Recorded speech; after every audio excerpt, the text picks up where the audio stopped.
السلام علیکم ورحمۃ اللہ وبرکاتہ۔ وعلیکم السلام۔ نحمده ونصلي على رسوله الكريم، اما بعد فاعوذ باللہ من الشیطان الرجیم، بسم اللہ الرحمن الرحیم۔ وَإِذَا سَأَلَكَ عِبَادِي عَنِّي فَإِنِّي قَرِيبٌ أُجِيبُ دَعْوَةَ الدَّاعِ إِذَا دَعَانِ فَلْيَسْتَجِيبُوا لِي وَلْيُؤْمِنُوا بِي لَعَلَّهُمْ يَرْشُدُونَ۔ صدق اللہ العظیم۔ اللہ رب العزت نے قرآن مجید میں جہاں روزوں سے متعلق احکامات عطا فرمائے، وہ سورۃ البقرہ کی آیت نمبر 183 سے آیت نمبر 187 تک ہے، یعنی 5 آیتیں مسلسل ہیں جن میں اللہ رب العزت نے ہمیں روزے کے احکامات اور اس کے آداب سکھائے۔ آیت نمبر 183 شروع ہوتی ہے، یا ایھا الذین آمنوا کتب علیکم الصیام کما کتب علی الذین من قبلکم، اور آیت نمبر 87 وہاں ختم ہوتی ہے 187، کلوا واشربوا حتی یتبین لکم الخیط الابیض من الخیط الاسود من الفجر ثم اتموا الصیام الی اللیل والنہار۔ اور ان آیات کے درمیان اللہ تعالیٰ نے آیت نمبر 186 میں یہ فرمایا، وَإِذَا سَأَلَكَ عِبَادِي عَنِّي فَإِنِّي قَرِيبٌ، جب میرا بندہ مجھ سے مانگتا ہے تو میں اس کے قریب ہوتا ہوں۔ اجیب دعوت الداعی اذا دعانی، جب یہ دعا کرنے والا مجھ سے دعا مانگتا ہے، فإنی قریب اجیب دعوت الداعی اذا دعانی فلیستجیبوا لی ولیؤمنوا بی لعلہم یرشدون۔ بس تم انہی سے مانگو، میں دعائیں قبول کروں گا، لعلہم یرشدون، تاکہ وہ ہدایت پا جائیں۔ ابھی مولانا انعام الرحمن صاحب دامت برکاتہ بہت کمال طریقے سے دعا اور اس کی قبولیت کے بارے میں بات فرما رہے تھے۔ یقین جانے مجھے خود بھی مزہ آ رہا تھا، اتنا خوبصورت بول رہے تھے، اتنا خوبصورت قرآن حکیم تلاوت کر رہے تھے، اور میں نے ابھی ان کے گلے لگ کر ان کے کان میں ایک جملہ کہا، گلے لگا کر ان کو جملہ ان کے کان میں نے کہا کہ یہ جوانی کا کام ہے، یہ جوانی کا کام۔ جس طرح وہ آواز اٹھا رہے تھے اور جس طرح ماشاءاللہ ایک خاص کیفیت سے درد دل سے قرآن مجید کی تلاوت کر رہے تھے کہ آپ کو خود مزہ آ رہا تھا اس تلاوت کا۔ الحمدللہ، اللہ تعالیٰ ان کی عمر میں برکت نصیب فرمائے، علم میں برکت نصیب فرمائے۔ بہت خوبصورت انداز میں تقریر فرما رہے تھے، اور حقیقت یہ ہے کہ دل میں اتر رہی تھی بات۔ ایک بار پھر میں مولانا کو مبارکباد بھی دیتا ہوں، اللہ ان کی عمر میں برکت نصیب فرمائے۔ اور حقیقت یہ ہے کہ یہ سلسلہ ان کے والد صاحب سے جڑا ہوا ہے، گجرانوالے میں ان کا مدرسہ، بھائی سارے عالم میں ماشاء اللہ، والد عالم ہیں، اور پھر اب بھی ہمارے مولانا حبیب الرحمان صاحب کے داماد ہیں۔ مولانا آپ کا نام بھی حبیب الرحمان اور ان کے والد کا نام بھی حبیب الرحمان، ہاں یہ ایک عجیب اتفاق ہے، یعنی باپ کا نام بھی حبیب الرحمان اور سسر کا نام بھی حبیب الرحمان، تو رحمان کے 2 حبیبوں کے درمیان رہنے والا ایسے ہی ہوگا انشاءاللہ۔ اللہ ان کی عمر میں برکت نصیب فرمائے۔ اور یہ جو موضوع ذکر کر رہے تھے نا، یہ حقیقت ہے آج کی راتوں کا یہ موضوع ہے، دعا، دعا مانگے، وہی اللہ سننے والا ہے، اسی سے مانگے، کسی اور سے نہ مانگے۔ اللہ اسی وقت خوش ہوتا ہے جب اللہ ہی سے مانگا ہے، اللہ ضرور دعائیں قبول کرتا ہے۔ اجیب دعوت الداعی اذا دعانی، جب دعا کرنے والا مجھ سے دعا مانگتا ہے میں دعا قبول کرتا ہوں۔ لیکن بہت سے لوگ کہتے ہیں کہ ہماری دعائیں قبول نہیں ہوتی، یہ جملہ زبان سے نہیں نکالنا چاہیے۔ اس جملے کے بولنے سے نبی صلی اللہ علیہ وسلم نے منع فرمایا کہ میری دعائیں قبول نہیں ہوتی، اس لیے کہ ایک مرتبہ نبی صلی اللہ علیہ وسلم نے فرمایا بہت سے لوگ جلد بازی میں اپنی دعاؤں کو ضائع کر دیتے ہیں۔ تو صحابہ کرام رضوان اللہ علیہم اجمعین نے پوچھا کہ یہ جلد بازی سے کیا مراد ہے؟ نبی صلی اللہ علیہ وسلم نے فرمایا، نبی صلی اللہ علیہ وسلم نے فرمایا کہ بہت سے لوگ دعائیں مانگتے ہیں اور پھر کچھ دیر بعد کہنے لگتے ہیں ہماری دعائیں قبول نہیں ہوتی، اس طرح وہ اپنی دعاؤں کو ضائع کرتے ہیں۔ ایک طرف ہمیں نظر آتا ہے کہ ہماری دعائیں قبول نہیں ہوئی، بہت مانگا اللہ سے، ہماری دعائیں قبول نہیں ہوئی، ایک طرف دعا قبول نہیں ہوئی اور دوسری طرف یہ بھی پابندی ہے کہ یہ نہیں کہنا میری دعا قبول نہیں ہوئی۔ یہ ایک عجیب سی بات ہے، ایک طرف دعائیں قبول نہیں ہوئی، دوسری طرف یہ بھی پابندی ہے کہ یہ نہیں کہنا میری دعا قبول نہیں ہوئی۔ پھر ہم کیا کریں؟ ہم مانگتے ہیں، اللہ سے بہت مانگتے ہیں، بہت ساری چیزیں اللہ نے نہیں دی ہمیں، اب اس کا جواب ذہن میں رکھنا ہے کہ دراصل دعا کی قبولیت کی قرآن و سنت کی روشنی میں ہمیں یہ بات معلوم ہوتی ہے کہ دعاؤں کی قبولیت کی کل 4 صورتیں ہیں۔ نمبر 1، انسان جو دعا مانگے اللہ وہی چیز دے دے، اس کو کہتے ہیں دعا کا قبول ہونا. اور سب لوگ دعا کے قبول ہونے کو یہی سمجھتے ہیں بس، اس وجہ سے وہ سوال ذہن میں پیدا ہوا. باقی جو 3 صورتیں ہیں اس کو عام لوگ دعا کی قبولیت نہیں سمجھ رہے، اس لیے باقی 3 صورتوں پہ توجہ دیں. ایک تو آسانی سے سمجھ میں آ گئی آپ کو کہ آپ اللہ سے مانگیں اور اللہ وہی چیز دے دے، یہ عام طور پر اسے دعا کی قبولیت کہتے ہیں. اور ہمیں قرآن مجید سے یہ معلوم ہوتا ہے، نبی صلی اللہ علیہ وسلم کے ارشادات سے معلوم ہوتا ہے کہ بندہ کبھی دعا مانگتا ہے، کوئی چیز مانگتا ہے اللہ سے، اللہ وہ چیز نہیں دیتا، نعم البدل دے دیتا. یہ نوجوان کبھی کبھی نا اپنے ذہن میں کسی لڑکی کو بٹھا دیتے ہیں، بس میری شادی اسی سے ہونی چاہیے. ضد کرتا ہے، ماں باپ سے بھی کہتا ہے، پتہ نہیں کیا کچھ کرتا ہے حرکتیں، کہتے ہیں شادی میں نے اسی سے کرنی. کبھی لڑکی کا یہ حال ہو جاتا ہے، وہ کہتی میں نے فلاں لڑکی سے شادی کرنی ہے. مانگتے بھی اللہ سے، دعائیں بھی مانگتے ہیں، اللہ شادی کرتے ہیں، نہیں ہوتی وہاں شادی. جب نہیں ہوتی نا تو پھر پتہ کیا نوجوان کہتا ہے، یا اللہ زندگی میں ایک ہی چیز تو مانگی تھی وہ بھی نہیں دی، ایک ہی تو دعا مانگی تھی وہ بھی نہیں قبول کی. پھر بہرحال ماں باپ بھی کوشش کرتے ہیں، کبھی لڑکی والے نہیں مانتے، کبھی حالات نہیں بنتے، شادی وہاں نہیں ہوتی، ظاہر ہے کہیں اور ہو جاتی ہے. جب کہیں اور شادی ہو جاتی ہے پھر کچھ وقت گزرتا ہے، پھر وہ پہلے والے رشتے کے بارے میں کوئی بات سامنے آتی ہے تو یہ بتا کیا کہتا ہے یہ نوجوان، یہی والا نوجوان کہتا ہے اچھا وہ ہمیں وہاں شادی ہے.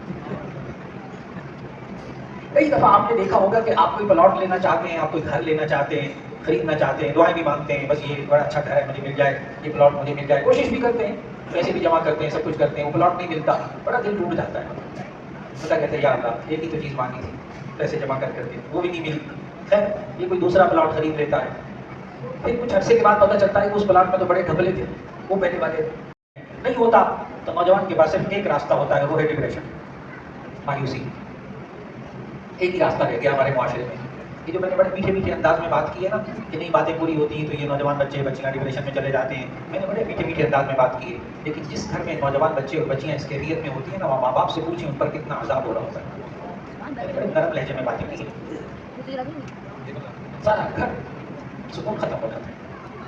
ایسے بچے اور بچیوں کو جو یہ اب آیت پڑھنے لگا ہوں اور اس کا ترجمہ کرنے لگا ہوں، یہ آیت بار بار سنائیں، ترجمہ سنائیں، بچوں کو قرآن کے قریب کریں. آیت کیا ہے دیکھیے، اللہ نے پورا نظام، اللہ کا پورا فلسفہ سمجھیں. عسیٰ ان تکرہوا شیئا وہو خیر لکم وعسیٰ ان تحبوا شیئا وہو شر لکم واللہ یعلم وانتم لا تعلمون. ترجمہ کرنے لگا ہوں، عسیٰ ان تکرہوا شیئا، ہو سکتا ہے آپ کسی چیز کو ناپسند کرتے ہو، وہو خیر لکم، وہ آپ کے لیے بہتر ہو. وعسیٰ ان تحبوا شیئا، اور ہو سکتا ہے کہ آپ کسی چیز کو پسند کرتے ہو، وہو شر لکم، وہ آپ کے لیے بری ہو. واللہ یعلم وانتم لا تعلمون، اللہ جانتا ہے تم نہیں جانتے. اب آپ کو مثالیں سمجھ میں آ رہی؟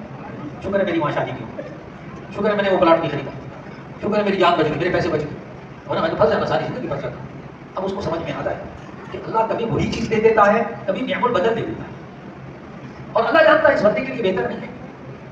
بندے کو اس وقت نہیں پتا ہوگا، اللہ جانتا ہے، اللہ کے علم میں ہے. تو اس لیے نوجوان بچے اور بچیوں کا کبھی کبھی بھائی بہن سے رشتہ مانگتا ہے، کبھی بھائی ایک دوسرے بھائی کی بیٹی مانگتا ہے. ہمارا معاشرہ ہے رشتہ مانگتے ہیں، رشتہ نہیں ہوتا دونوں ناراض ہو جاتے ہیں، قطع تعلق ہی کر لیتے ہیں، بات چیت ختم کر دیتے ہیں. ایک بیٹی کا رشتہ مانگا تھا وہی نہیں دیا، کیا کیسے بھائی بے وعدہ بھائی ہے، تعلق توڑ لیتے ہیں. حالانکہ ایسے لوگوں کو بھی یہ والی آیت سنانی چاہیے. ایسا حد تک رہو شریف ہو خیر، نہیں ہوئی شادی، نہیں ہوئی بات، تعلقات تو نہ توڑے، نہیں ہوا رشتہ اسی میں خیر ہو، کوشش کر لی، بات دوڑ کر لی، محنت سماجت کر لی، نہیں ہوا کوئی بات نہیں. اللہ کی رضا پہ راضی رہنا، اللہ کی قضا پہ راضی رہنا، اللہ نے جو فیصلہ کر دیا اس پر راضی رہنے کا مزاج بنائیں گے نا تو کوئی نوجوان بچہ بچی ڈپریشن میں نہیں جائے گا، ذہنی دباؤ میں نہیں جائے گا. ڈپریشن نام ہے مایوسی کا، ڈپریشن نام ہے مایوسی کا. لا تقنطوا من رحمت اللہ، اللہ کی رحمت سے مایوس مت ہو. یہ بچوں کو سمجھائیے، نوجوان بچے اور بچیوں کو بہت سمجھائیں. اتنے نمبر لینے تھے، میں نے MBBS میں داخلہ لینا تھا، نہیں ہے تو چرپائی پہ پڑا رہتا ہے، میرا کیا ہوگا، میرا کیا بنے گا، میں کھانا نہ پینا، برا حال کر لیتا، دوائیوں تک نوبت آ جاتی ہے، نفسیاتی مریض بن جاتے ہیں نوجوان بچے اور بچیاں.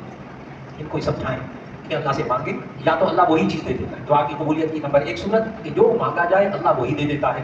نمبر 2، جو اللہ سے مانگا جائے اللہ وہ نہیں دیتا تو اس کا نعم البدل دے دیتا ہے، کیونکہ اللہ کو پتا ہوتا ہے کہ اس کے لیے خیر نہیں ہے. کاش کہ انسان کا ایمان بن جائے کہ میں نے کوشش کی نہیں ملا، اس میں خیر ہو گئی. 2 باتیں ہو گئی. تیسرا، دعا کے قبول ہونے کا طریقہ. نمبر 1، یا تو اللہ وہی چیز دے دیتا ہے. نمبر 2، اس کا نعم البدل دے دیتا ہے. نمبر 3، اس دعا کو رد کر کے اللہ اس دعا کو پورا نہیں کرتا تو اس کے بدلے میں اس بندے کے گناہ معاف فرما دیتا ہے. یہ اللہ کا نظام ہے، یہ اللہ کا نظام ہے. اللہ بندے کی آرزو کو پورا نہ کر کے اس کے گناہ کو کیا کرتا ہے؟ معاف کر دیتا ہے، کیونکہ اس بندے کی آرزو پوری نہ ہو تو اسے تکلیف پہنچتی ہے. بندے کی آرزو تمنا پوری نہ ہو تو اسے تکلیف پہنچتی ہے، اور تکلیف پہنچنے پر اگر انسان کا اس میں اپنا عمل دخل نہ ہو اور پھر انسان کو قدرتی طور پر تکلیف پہنچے تو اس سے انسان کے گناہ ختم ہوتے ہیں. اس کے لیے حدیث دلیل میں ذہن میں رکھیں، بہت مستند حدیث ہے. نبی صلی اللہ علیہ وسلم نے فرمایا کہ جب کسی کو بخار ہوتا ہے تو اس کے گناہ جل جاتے ہیں. ایک مسلمان کو، دوسری حدیث، ایک مسلمان کو کانٹا بھی چبھتا ہے تو اللہ اس کے گناہ کو معاف فرما دیتے ہیں، ایک ثواب عطا فرماتے ہیں. کانٹا چبھتا، معمولی سی تکلیف پر اللہ گناہ معاف فرماتا ہے. اور ایک روایت جو بہت زیادہ قوی نہیں ہے لیکن چونکہ محدثین اس کو ذکر کرتے ہیں اور وہ گزشتہ امتوں کے حوالے سے ہے تو جزاء الاعمال کا جو فلسفہ ہے نا وہ سمجھ میں آتا ہے. بعض محدثین نے اس روایت کو لکھا، روایت ضعیف ہے لیکن اس کے اندر جو بات ہے نا اس کو ذرا سمجھنے کی کوشش کیجیے گا. ہے یہ واقعہ گزشتہ امتوں کا کہ گزشتہ امتوں میں ایک شخص اللہ کا نافرمان تھا اور اللہ پر ایمان نہیں رکھتا تھا. جب وہ مرنے لگا تو اس کے دل میں خواہش پیدا ہوئی کاش مجھے مچھلی دکھ جائے، اور ایک روایت میں ہے کاش مجھے انگور کھانے کو مل جائے. اس کا دل کیا آخری وقت میں، اور اب وہاں موجود نہیں تھی وہ چیز تو اللہ نے حالات ایسے بنائے کہ وہ مچھلی یا انگور جو وہ چیز کھانا چاہتا تھا اللہ نے حالات ایسے بنائے کہ وہ چیز اس نے کھائی اور اس کے بعد اللہ نے اس کی روح قبض کر دی. مر گیا وہ. پھر گزشتہ امتوں میں ایک اللہ کا مومن بندہ تھا جو اللہ پر ایمان رکھتا تھا لیکن اس سے گناہ بھی کبھی ہو جاتے تھے، کبھی اچھے نیک کام بہت زیادہ کرتا تھا، گناہ ہو جاتے تھے تو وہ استغفار کر لیتا تھا. لیکن جب اس کی موت آنے لگی تو عین مرتے وقت اس کا حلق خشک ہوا تو اس کا دل کیا کہ کاش میں پانی پی لوں. اس روایت میں یہ بات موجود ہے کہ وہ پانی بھی اس کے پاس موجود تھا، اس نے ہاتھ بڑھایا پانی پینے کے لیے لیکن اس کا اللہ نے حالات ایسے بنا دیے کہ اس کا ہاتھ برتن کو لگا اور برتن گر گیا، پانی گر گیا اور وہ پیاسا مر گیا. کرنے والا اللہ. اب وہاں سوال کیا گیا، فرشتوں نے سوال کیا، اے اللہ وہ جو تیرا نافرمان بندہ تھا جو تجھ پر ایمان بھی نہیں رکھتا تھا اس نے مرتے وقت ایک آرزو کی، تو نے اس کی آرزو پوری کر دی، اور ایک مومن تیرا فرما بردار بندہ وہ جب مرنے لگا اس نے صرف پانی پینے کی خواہش ظاہر کی تھی، تو نے حالات ایسے بنا دیے کہ اس کو پانی بھی نہیں پینے دیا اور اس کو موت دے دی. آخر یہ کیا ہے؟ اس وقت جواب دیا گیا کہ یہ میرے رازوں میں سے ایک راز ہے، یہ میرے راز ہے. وہ جو کافر بندہ تھا جو مجھ پر ایمان نہیں رکھتا تھا وہ زندگی میں اچھے کام بھی کرتا تھا تو میں اس کو چونکہ ایمان نہیں رکھتا تھا آخرت میں جنت تو نہیں دے سکتا تھا لیکن وہ زندگی میں جو اچھے کام کرتا تھا اللہ نے کہا میں اس کا بدلہ دنیا میں اس کو دے دیتا تھا کسی نہ کسی طریقے سے. اچھے کام کا بدلہ میں دنیا میں دے دیتا تھا.